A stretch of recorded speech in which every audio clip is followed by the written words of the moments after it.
So guys, in this video we will see how to print a certain amount of rows and columns, right? So we have this NDF2 data frame which has this 450 rows and now it has these 5 columns. So assume we want to print only the first 2 rows and the B and C column, right?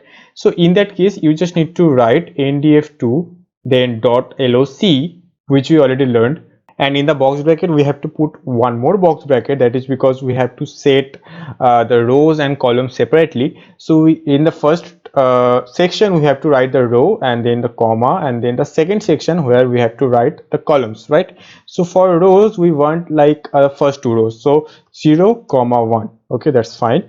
And for columns we want only B comma C, okay.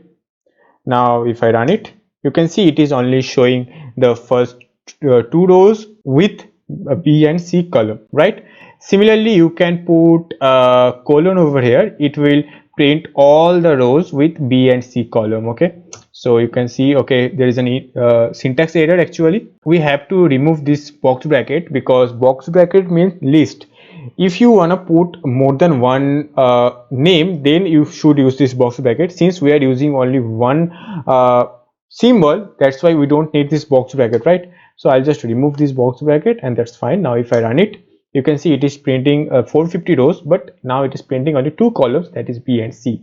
Similarly, you can also write like this 1 comma 2 and all the columns, okay. We want the the second and third row with all the columns. So I'll just write colon over here in the second section, okay. Now if I run it, you can see it is printing only the one index row and the second index row with all the columns. So in this way you can print certain amount of rows or columns.